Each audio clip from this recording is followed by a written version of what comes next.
avec notre invité Mathieu Souquier. Bonjour à vous. Bonjour à tous. Et bienvenue sur Sud Radio.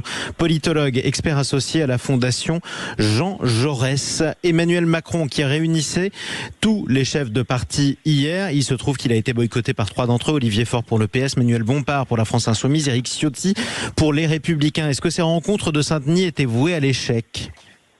Alors, ce qui est sûr, c'est que après la première édition de ces rencontres, on avait cru au contraire qu'on était face à un nouveau format, une nouvelle initiative politique qui pouvait produire des résultats un peu différents de ce qu'on observait par ailleurs.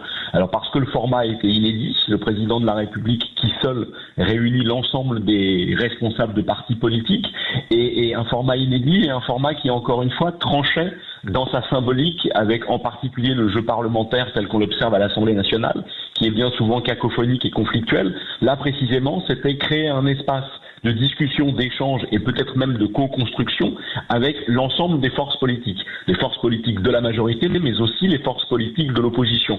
Et on sait que l'opinion est assez sensible précisément à ces images, si ce n'est d'union nationale, en tout cas de concorde nationale suffisante pour créer les conditions d'un débat un peu moins, encore une fois, un peu moins éruptif et un peu moins polémique qu'on ne l'observe d'habitude. Et de ce point de vue-là, la première édition de ces rencontres, le 30 août, avait produit les effets escomptés.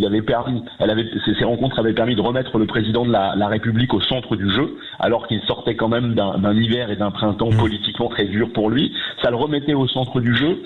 Ça donnait donc cette image d'union nationale, ou en tout cas de capacité à s'écouter et à débattre. Et par ailleurs, la première rencontre avait quand même, après une durée très très longue, avait permis de déboucher, si ce n'est sur des propositions très concrètes, en tout cas se mettre d'accord sur l'intérêt du dispositif, échanger sur les questions de politique internationale, et de là aussi constater, dans un contexte assez complexe, que les différentes forces politiques étaient plutôt alignées, et d'afficher quelques propositions un peu concrètes. On se souvient qu'à la sortie, il y avait notamment l'annonce d'une conférence sociale, d'une conférence salariale. Bon, on ne sait pas trop ce qu'il en est désormais, mais quand même cette annonce-là avait été faite.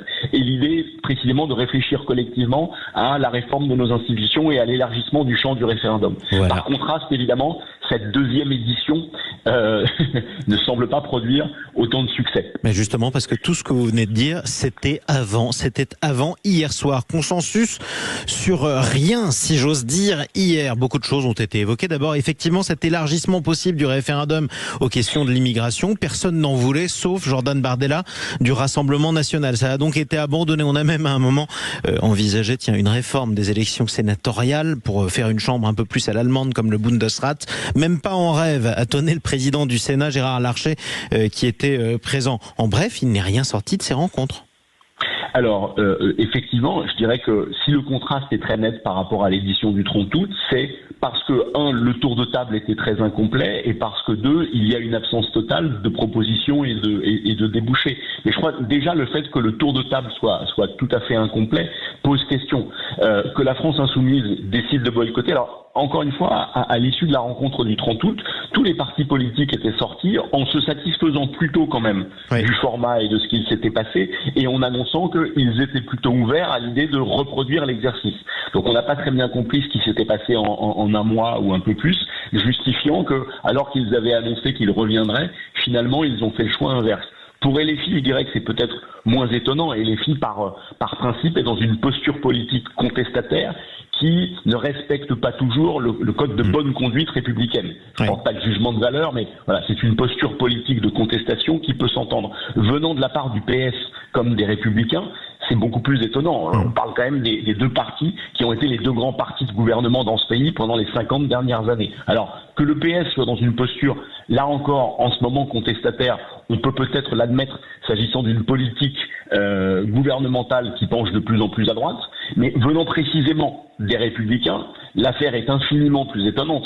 C'est le moment sans doute où la convergence est la plus marquée entre l'orientation politique gouvernementale et les préconisations des Républicains. Notamment et a fortiori, au moment où on débat précisément... Voilà. Oui.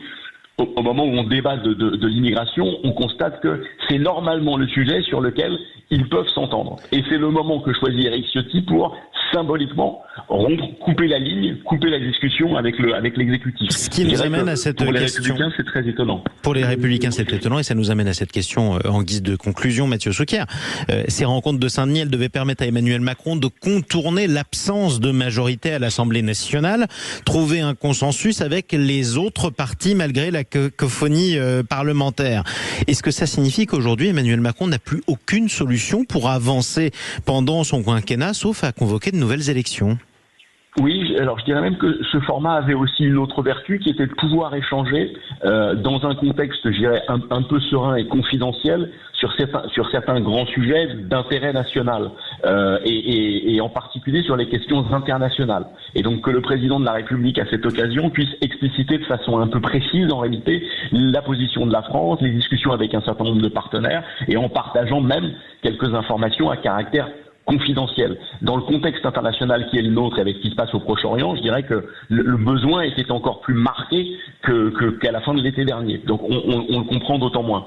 Ça dit effectivement que Emmanuel Macron est globalement tout à fait affaibli. Alors ça clôture une séquence politique où les positions de la France et les propos du président de la République sur le Proche-Orient ont suscité un certain nombre d'interrogations. Ça clôt une séquence aussi où sa non-participation à la marche sur l'antisémitisme la semaine dernière a là aussi suscité beaucoup de questions et même un certain nombre de polémiques. Personne n'a très bien compris pourquoi le président de la République avait dans le contexte fait le choix de cesser cette marche nationale. Et effectivement, comme vous le dites par ailleurs, ça vient couronner une séquence politique qui est faite au Parlement, en tout cas, d'enlisement parlementaire et même de cacophonie parlementaire qui démontre que le président de la République dispose de peu de leviers d'action pour continuer à gouverner. Donc incontestablement, ça l'affaiblit. Et en d'autres termes, Emmanuel Macron est embourbé dans l'automne, en tout cas cet automne 2023.